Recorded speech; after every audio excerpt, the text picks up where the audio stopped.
219! 219! Forward Progress, a Chicago Bears podcast with Dan Bernstein and Matt Abaticola on 312 Sports.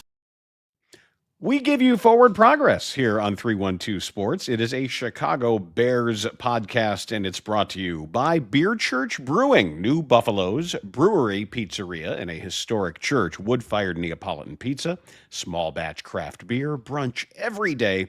Visit beerchurchbrewing.com. It is going to be Bears and Giants on a chilly, possibly snowy Sunday at Soldier Field.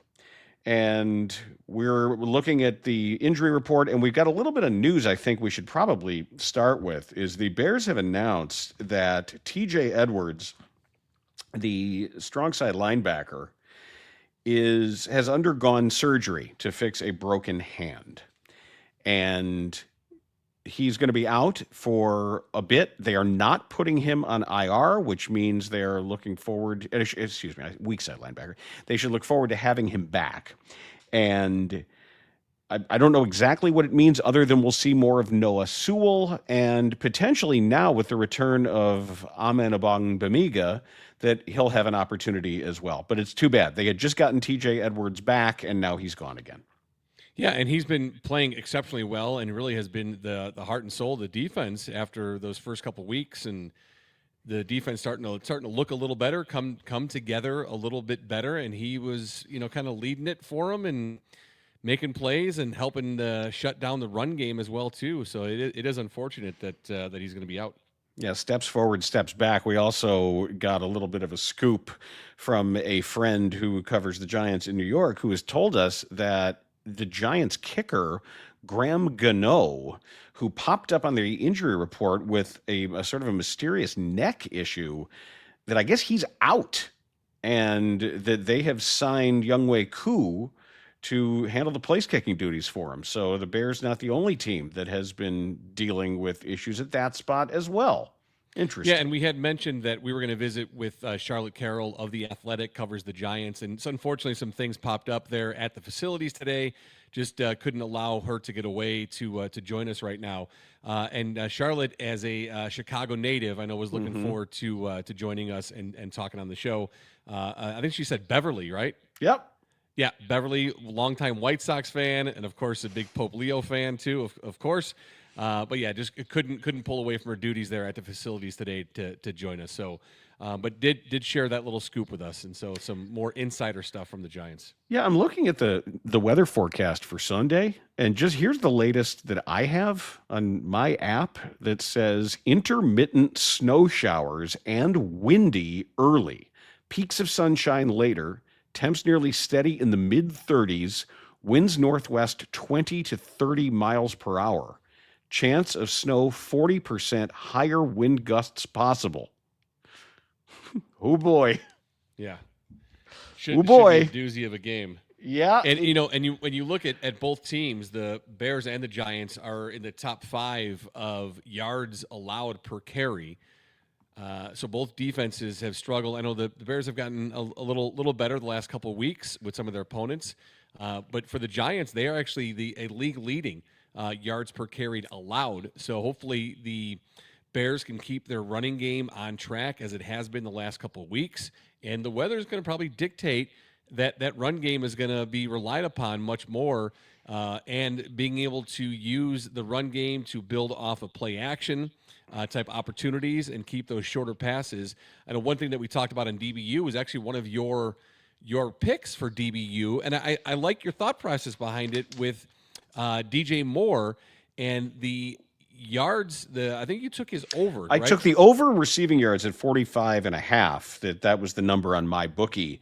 Yeah, and you got real detailed though in what your thought process was, which I really liked. Yeah, the reason being that when it is windy and with the ball, you want it to travel less in the air on a windy day. And that's part of it. The other part is when you've got a front four that is as formidable as that of the Giants. You know, you look at what they have across the front right now in Dexter Lawrence and Brian Burns and the familiar name in Roy Robertson Harris, and the fact that they've got Abdul Carter, who is coming in, not even a starter, but they're talking about maybe using him outside of Kayvon Thibodeau, and that was what had Kayvon Thibodeau as a trade possibility. That they're really good up front, and the screen pass I think is going to be critical for the Bears. We know that DJ Moore has been utilized as a screen target because of his ability to break tackles, to run through early contact, that they trust the blocking of their wide receivers, Rome Odunze well among them. So I was looking at least one explosive screen for DJ Moore, getting him pretty much halfway to that over. Yeah, and I think we talked about this too yesterday on either DBU or Forward Progress about the injury report, and it did seem lengthier today. And actually, for both sides of this game, the Giants and the Bears, lots of injuries, and of course the news with T.J. Edwards.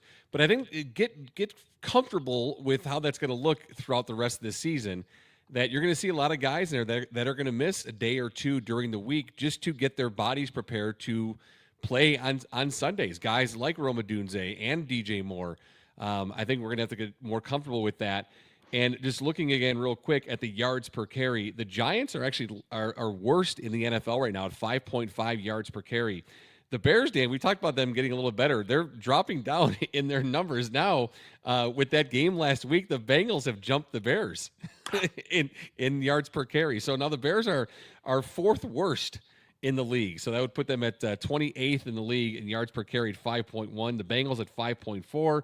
The Bills still up there at 5.4. And the Giants, a league worst 5.5 yards per carry allowed.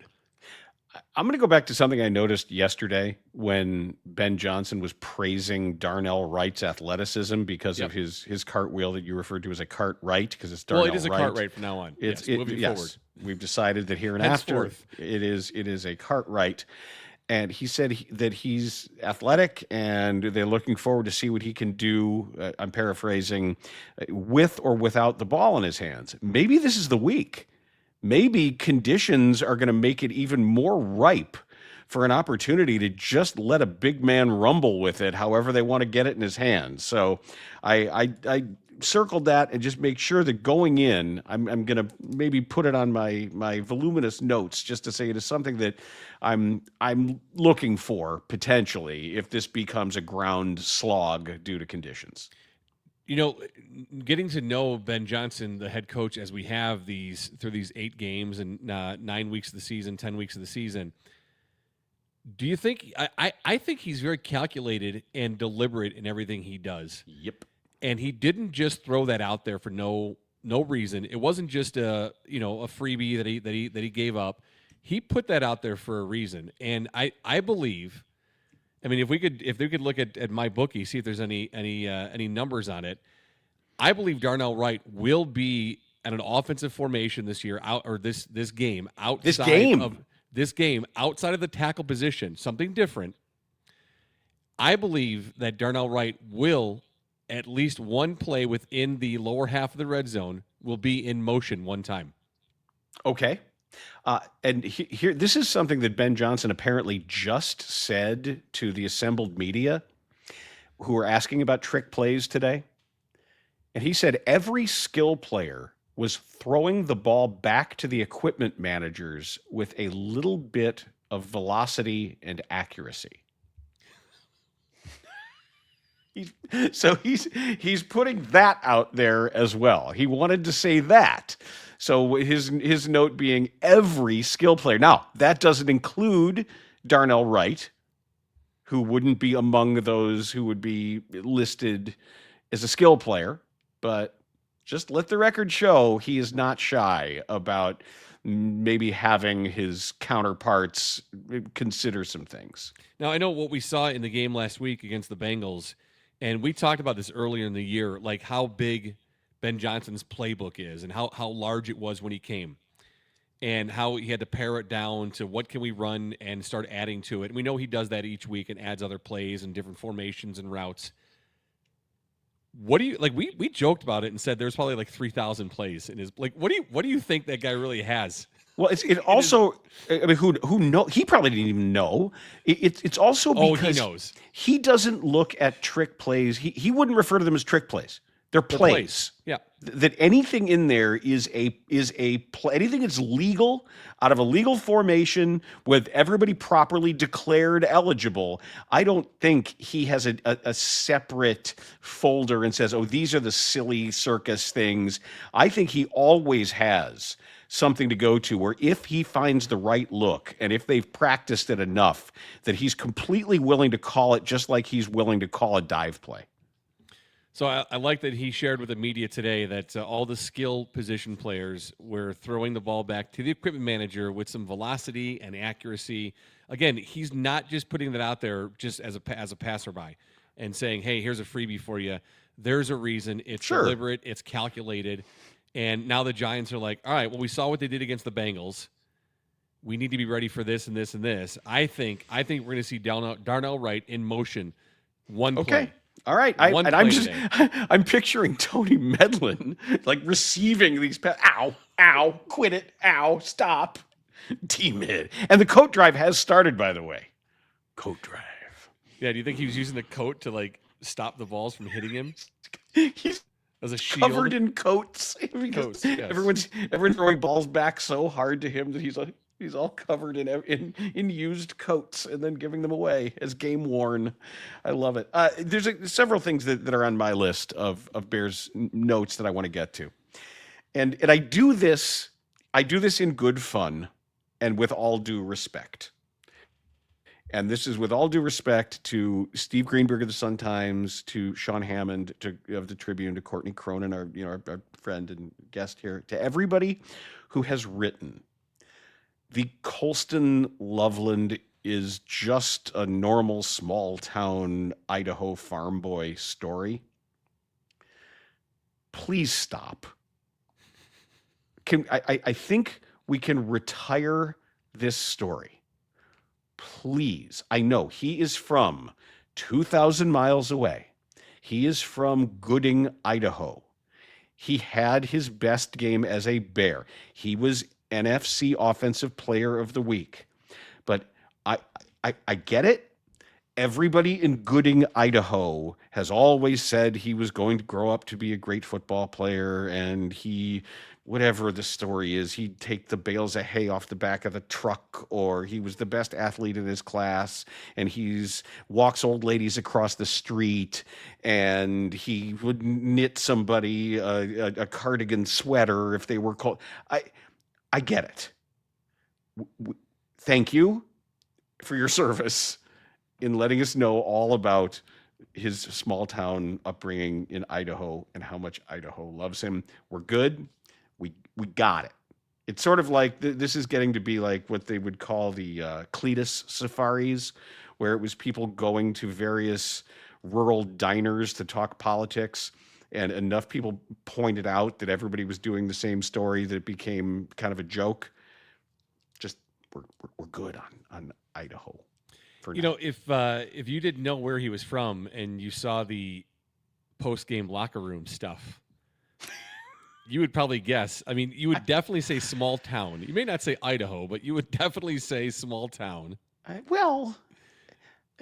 don't know. I'm thinking about University of Michigan, and yesterday I was crediting J.J. McCarthy, who's from here, but I was crediting his use of the word transmute, which I thought was a very advanced word choice for an NFL player just off the top of his head.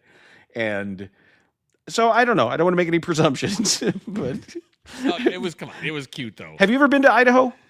I never have, and I've heard fantastic things about parts of Idaho that I would like to get out to and visit, but I never have. And you have, I assume? I've not, actually. Okay. That is on my list of unvisited U.S. states. It's a fairly small list, but I have not been.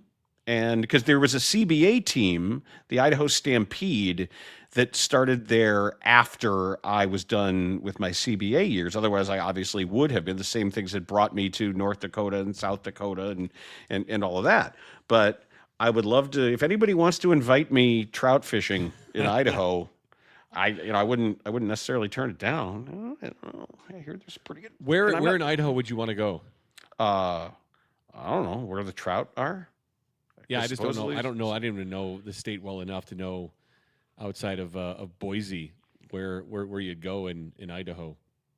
Pocatello, is that Idaho? Yeah, as long as I'm not near any of the compounds with all the neo-Nazis, I'm probably fine. I would suggest, not visiting those. See, yeah, the problem is going to be Like I wouldn't show up and be like, "Hey guys, Dan Bernstein here. How are you?" the problem is if it does happen to be a neo-Nazi owned and run trout guiding service, then I'm really going to have a decision to make. Actually, true story. 1 year, apropos of nothing, but 1 year, the regular Canadian fishing lodge that we would go to for some reason got booked up, or there was a snafu in booking, so we had to go to a different lodge. And we did, the four of us, the Bernsteins and the Maravitzes.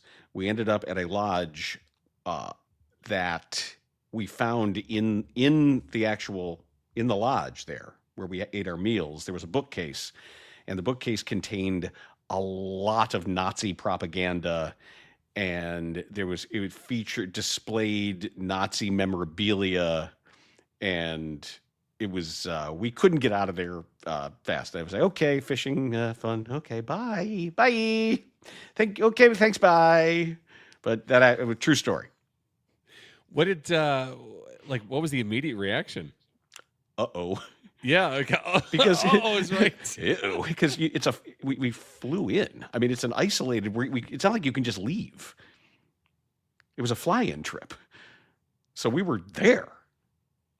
You can't just commandeer an airplane and fly back out of there. Right. So they didn't have any extra tanks laying around. You could have just no. It made it a little uncomfortable for the remainder of the trip. I bet. All right, one other story that I have on my list that I want us to get into a little bit, and I don't need to go too big into it, but of course the Odunze, yes, his father had some thoughts about his time in Chicago here, and he took to, of course, social media to make some comments about his son and the lack of targets. My immediate reaction, I think it's become a bigger story than for me than it really is. It's a guy being a dad and taking to social media. My main concern was Odunze. What's his mindset? What's his perspective on things? His relationship and his time as a Chicago Bear. How's he feeling? Like, a dad can say whatever dad wants to say, and I know at some relationships maybe a dad has more influence over a son, even for a professional athlete, than you think would be possible for an adult. I don't see so in this case. We had some comments then from Odunze. He was asked by the media about it. And if a dad thinks a guy's not getting enough love or enough targets, then great, he can have those thoughts and take to social media for it. I thought Rome himself handled it ideally. I think that Odunze has already, in a very short time, we can say, we take the football out of it and the production, all that out of it. Just the way he has carried himself from the moment he's been drafted, as mature beyond his standing he was as a rookie. And I think he has done this in this particular situation. I would not advise him to do anything any differently. Where he says, look, it doesn't reflect, he doesn't speak for me, I speak for me. He's going to say what he's going to say. And his play, as we mentioned, that the video that the Bears put out of him blocking, and it appears to have been a clapback, that for the Bears to officially release a supercut of Odunze's blocking, and the caption they used was one word, it just said selfless. And it showed him one play after the other, especially on some of this wide zone stuff, what he's been doing. And he says that he likes it and he appreciates it and he just wants the team to win. So the overwhelming preponderance of evidence shows that Rome's got this. He's got it on the field. He's got it off the field. And if his dad wants to make noise, I think it's too bad. I just think my belief is it does your kid a disservice, regardless of what Marvin Harrison is doing for Marvin Harrison Jr. and whether or not you think that worked to get him more targets. I'm not comparing anything from my parenting perspective with whatever it is, high school ball or college club ball, whatever. But my belief is always, whatever sport, let the coaches coach. Let the coach listen to your coach. And sometimes there's a complaint or sometimes there's a concern. And I say, look, I am not your coach. If you want to talk to me about anything else, that's fine. I can talk to you how you feel and how to handle certain things, but let your coaches are your coaches. It's a little different for you, Maddie, because you are a father and a coach, right, of your kids. Yeah, and just looking at the Rome Odunze situation, he obviously started the year off just getting in the end zone, just I think 5 times in the first 4 games, whatever it was, one of the top touchdown receivers, and he hasn't been there for the last few weeks. And I think I don't want Bears fans to get into this whole notion of, all right, well, they just targeted and went after Coleston Loveland last week. I mean, he had the 2 catches. And that's not how it works. It's not Ben Johnson that doesn't say, all right, this is the Coleston game, this is the Rome game, this is the DJ game. He has a myriad of plays and opportunities based on what he feels the defense is going to provide. And we've heard him talk about it this past week with Caleb and Ben, talking about hunting certain defenses. And they're going to take advantage of whatever defense is shown on the field at that particular play. If it just so happens that one guy gets to benefit more from those opportunities, that's just the way it goes. And honestly, if we're looking at Rome Odunze, do I think he's an exceptional talent? I do. I think he's a very gifted young wide receiver and still has a lot of room to grow as a wide receiver. And you look at some other guys who you're going to get the ball to them regardless of what's happening. He's not one of those guys right now. He's just not. Like, the opportunities need to be there at a very high level for many things to come together for Rome Odunze to be a very effective and highly impactful wide receiver in this game right now. And like we saw it with T. Higgins last week, or Jamar Chase. You can use that as an example. The game brings the ball to you. Correct. Those guys, you're going to get them the ball regardless of what's happening. It does not matter. That is a top-tier, elite-level wide receiver. And Rome's not there just yet. Can he get there in his career? Absolutely he can. But he's not there yet. A guy like Chase or a guy like CeeDee Lamb or a guy like T. Higgins, you're going to get them the ball regardless of what's happening in this game. They are going to make those catches. That's the type of talent they are. Rome's not there right now. He needs to develop more as a young player, and it's great. And I agree with you. The way he handled it, that's my dad's perspective. He can have that perspective. He doesn't speak for me. All good stuff. Not an issue, not a concern. And, his father can go off on Twitter and blast the Bears and their offense all he wants. And if the Bears want to clap back as an organization and show, hey, here's what a selfless wide receiver does, great, have at it. It's no bigger story than that right there. It's the last thing a team needs is something from the outside to, at the minimum, cause even what it's done over the last couple of days, which is forcing Rome Odunze to answer for stuff his dad is saying, and he mentioned that he talked to him. So I hope this is the last we hear of it. But I will tell you, from my perspective, I would prefer to not pay attention to it. I would prefer that if James Odunze wants to shout into the void on social media, let him do that, and I am going to judge his grown adult professional son for what he does and what he says. You would prefer that who does not pay attention to it? Me. Okay. I'm just saying that I don't. If anything more comes of this, or if he hasn't had the little come to Jesus meeting where Rome calls and goes, Dad, shut up. You're making my life difficult. I don't want people asking me about this. Yeah. Just, if you want to say it to your friends, if you want to say it to whoever you're out golfing with, that's fine. But you don't need to make my life difficult. I hope that Rome's had that talk with him. Yeah, and obviously the biggest point, though, that he can make is who's got the number 1 targets on the team? He does. He does. So, I mean, it's that's an argument to fall on deaf ears that he's not getting enough targets when he's leading the team in targets. It's just, come on now. It is a team sport still, and there are other guys on the field that can make impactful plays outside of his Rome Odunze, and we saw that last week. I also want to say, too, that something we talked about at the outset of DBU, and it had to do with Marshawn Kneeland and what is believed to be his suicide at the age of 24.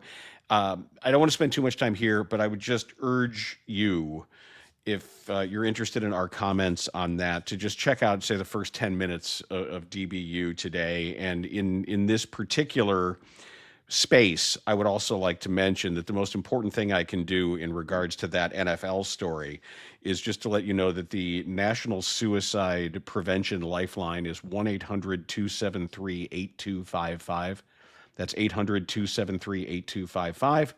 And there is also 988lifeline.org. And you can call or text 988. That is whether it is something for you or someone you know and love who has had suicidal ideation or depression that you think may be uncontrolled. The 988lifeline.org. And you can go to DBU to hear the comments that we had about the tragic NFL story that had been getting some attention across the league and obviously before last night's game with the moment of silence, et cetera.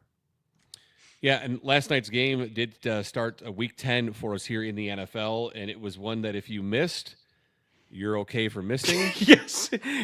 Don't feel bad. Although if you want to see some odd punting things that went on, you could see that. And when we have been following from before the season started, we've talked a lot about the K-balls and about the relaxation of the rules when it came to doctoring the footballs and what that was going to mean about field goal kicking.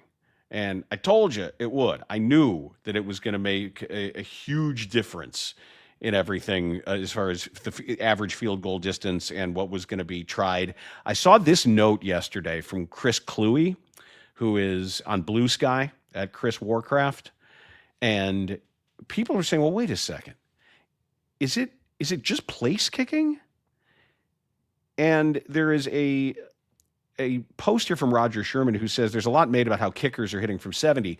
Punters are the best they've ever been. If you look right now at the all-time career yards per punt leaderboard, it is all punters punting now, with the exception of Shane Leckler, who retired after 2017. He's at number 6. Everybody right now in the top 14 is a current punter. Really? Yup. Everybody has 2025. So I guess I didn't think through it with the kicking balls. They swap out different punting balls too? Same ball. Oh, it is the same ball. Kicking/punting ball. And what Chris Cluey said was, turns out getting to break the ball in the week before the game means you get an extra 4 to 7 yards per kick. Who knew? Parenthetically, besides me and every other kicker and punter who's ever played, we all knew. It is amazing to look at this list, to see where these average yards per punt, it is all current punters. And it shows you Shane Leckler may be the greatest punter of all time. Yeah, wow. So it's the exact same ball. I didn't know that they use the exact same ball. I mean, yep. I guess it they work sense. together. The kickers and the punters are they and when it comes to doctoring the balls, they're mad scientists. You can picture them like in a mountain lair.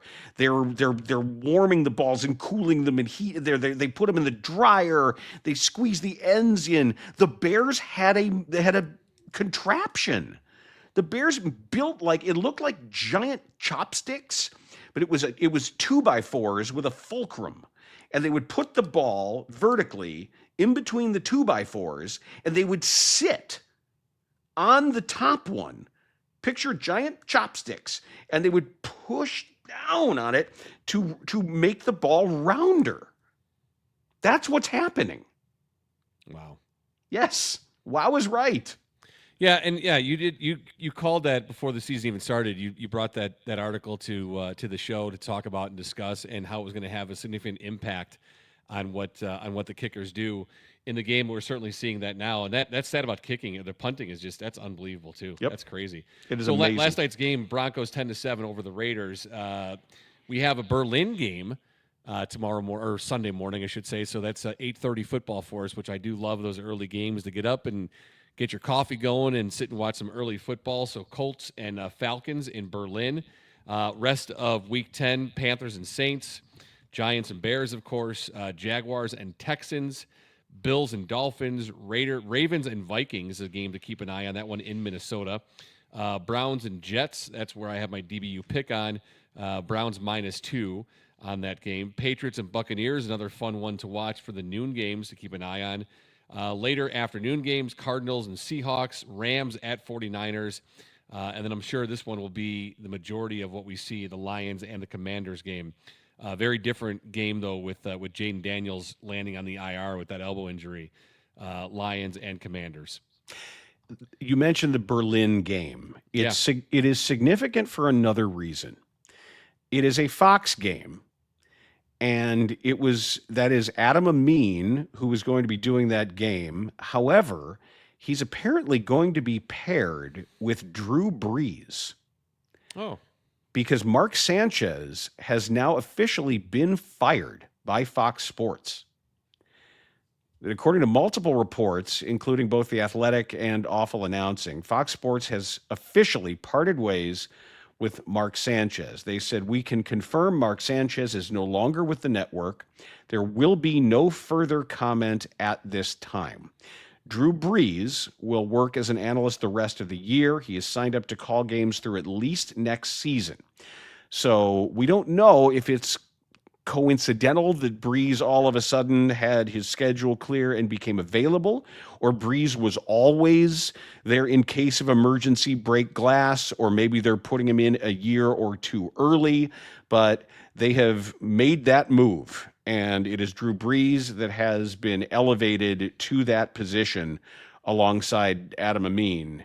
And these are according to recent reports that they're going to be working together for this Berlin game. And then two other games on the Week 10 schedule. The Sunday night game is Steelers at Chargers, and then Monday night is the Eagles at the Packers, a game that I'll be interested in watching that as well, too. Real quick, I want to go back to that one, the Coleston Loveland touchdown that was the game winner for the Bengals. Mm-hmm. We talked a lot about how Caleb and Ben Johnson were hunting that particular defense. We heard the comments from Jordan Battle from the Cincinnati Bengals, how they said it was a good call, and everyone else was misaligned and missed the tackles, even though I think 15 missed tackles in the game.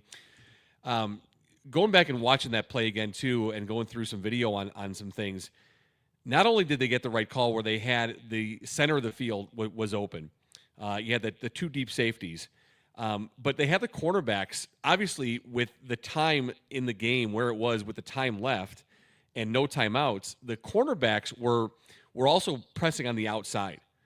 So they were guarding and defending the sidelines on the outside of the numbers. So it was just really interesting how that game played and how Ben Johnson saw that game. So remember, he talked about taking advantage outside the numbers, getting some younger players, getting their eyes on some outside plays to take advantage of what they didn't really defend well. And they utilized that in play calling. But then this one play that they were hunting, and they knew they needed it. They needed some yards, and they finally found the coverage they were looking for, the two deep safeties. So the Bengals are really pressuring and focusing on the outside the numbers, which the Bears have been taking advantage of all game. And then what they did is they hit them right in the middle, right where they weren't strengthened to play the middle of the defense right there. But I can't remember if I made the comment about Caleb Williams, because I have criticized that level of throw for him over the linebackers in front of the safeties. That throw on that touchdown, maybe not positioned perfectly where Coleston turns a bit to catch it, but that for me is easily one of Caleb's top 5 throws this year so far, in getting it over the outstretched hand of the linebacker, dropping it right into Coleston in front of the safeties. And then, of course, the rest there is on Coleston. But if that throw doesn't happen from Caleb, nothing matters what Coleston does or doesn't do. But I just wanted to highlight, because I can't remember if I mentioned it or not, about that throw from Caleb Williams in something that I've criticized, that area of the field and making him those throws. He really threw a beautiful ball on that particular play. Well, let's also say, too, that while the context of any Caleb Williams criticism, for better or for worse, is always involves his draft class, that's also fluid and nonlinear, to use the term that we use for quarterback development. Did you watch Bo Nix last night? Yeah. Dude's all over the place. Dude is absolutely, he makes some brilliant throws, and he makes some ridiculous head scratchers too. Some ones that are just completely inexplicable. And as we watch that, and now we see the news on with Jaden Daniels hurt again, that they're saying his elbow is not going to need surgery and he's not going to be immediately placed on IR. But what was the knock on Jaden Daniels coming out was his body. And can he withstand the pounding of somebody who is going to have the ball in his hands as much as he does?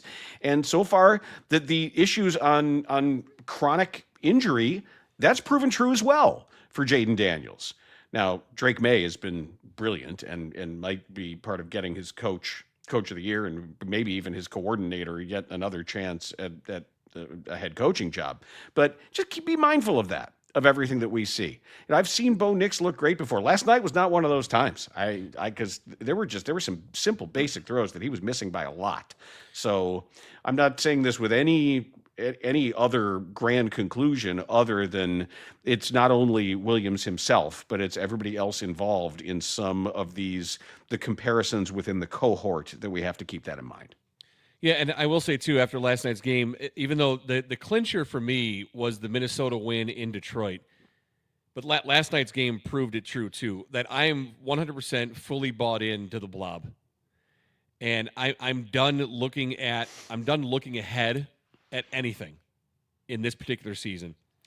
Because, I was looking at the Chiefs-Bills game, and I said going into that, all right, if the Chiefs can do something in Buffalo, they're going to do something to separate themselves from the blob, and then the Buffalo Bills win that game by 7. Embrace the blob. Yeah, and walk then slowly toward the blob. Yeah, seriously, because the Widen Lions losing at home yes. to Minnesota, Yes. they probably shouldn't have. And then last night, you would think, all right, Denver going for their 7th straight win, dominant defense, but they're putting up points. Mm-hmm. That should be an easy victory. And then that looks like garbage, and they win 10-7. I'm officially done. That was the nail in the coffin last night. That was it. I was almost there all the way.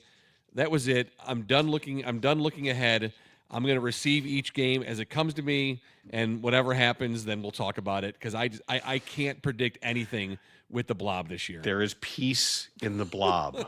There is serenity when you allow yourself to be engulfed by the blob, consumed, walk toward it, become one with it, find peace in the NFL blob. And well, I have, and I'm all on board now for it. So well, I know that you also have a very exciting weekend, and it's going to start tonight.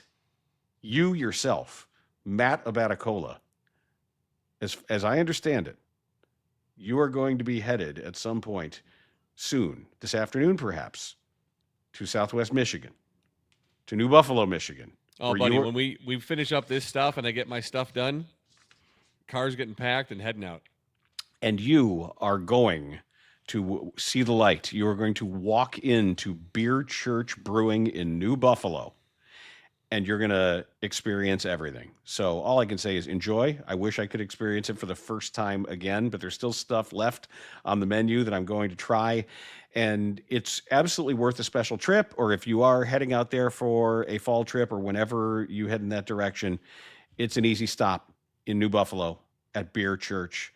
It is a brewery pizzeria, and it's in an actual church, a Civil War era church, and their pizza school is worth a special party, and that's what they do. They specialize in it. So go to beerchurchbrewing.com or just Google Beer Church Pizza School, and it's a private class. It can just be you and your fantasy football buddies, and maybe the loser of fantasy football can pay for everybody, or it can be your 300 people from your office, and you can all go learn how to make real Neapolitan pizza. The wood fire kitchens, learning how the dough is made and how to stretch it, how what the ratios of ingredients are, and then you're just going to eat and eat and eat and eat and drink. It could be a craft beer package, wine, or cocktails, whatever you want to do. 2 hours, could be lunch, it could be dinner. It's private, it's exclusive, or just go hang out. Just the patio is year-round. It's heated. There's TVs everywhere for taking in games or whatever you want. And anything you want. It's awesome for kids, too. They've got anything anybody's going to want. You're going to have a great time. It is our dear friends at Beer Church Brewing, beerchurchbrewing.com. I look forward, Maddie, to a complete trip report and review from you. And maybe even as soon as we go on for our live post-game on Sunday afternoon. Yes, I'll tell you all about it. And I do like the idea of the Beer Church beats a school. Because Beer Church beat... Right. Yep. It could be a beatbox school, or it could just be like going to Beer Church beats going to school. I mean, so it's... Nice. Yeah, I see what you did. The Beer Church beats a school. It beats a school. Anything, a good a day, a beats a school. It's a me. All right, so next time we talk to our friends, it will be Bears post-game right here on Forward Progress, hopefully after a Bears victory. Again, we are here right after Bears-Giants game ends. Depending on how the game is going, we could start a little earlier. You never know. But you got to subscribe. You got to make sure that on YouTube that you've got your alerts set. And that way you're going to get that little bell and hey, they're going on. And I will tell you, it is the chat, like the concurrent show that the people in the chat are doing to entertain each other is hilarious. I go back now after we do the live show. I go back and I mute I mute us and I just read the chat. Oh boy. Because it'll read, and it's, if you I do that just to entertain myself later in the day, it's hilarious. Yeah, I noticed the other day, what was the game? Bengals game, that there was a couple hundred people just waiting before we'd even launched. Like, I'm still doing prep work to get everything up and running, and there's people in the chat room waiting.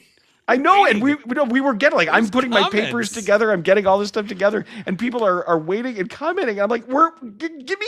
I was getting anxious about it because everybody. It was like I could hear a room full of people. Yeah, I was anxious about it, but I was like, what are you saying to each other? Like, we're not even on yet. So I don't know. It's good stuff. But make sure you're there community. for it. Be a part of it. Forward Progress post-game show. Subscribe to all the 312 Sports shows. Forward Progress and Dan Bernstein Unfiltered. Organizations win championships. Get them all. Hit the little bell icon so you make sure you do get those alerts. And we look forward to talking with you after Bears-Giants. Hopefully, again, after a Bears victory to get them to 6-3 on the season. All right. Safe travels and enjoy. And then we'll talk right after Bears. Yes, sir. Talk to you then. You guys have a great weekend.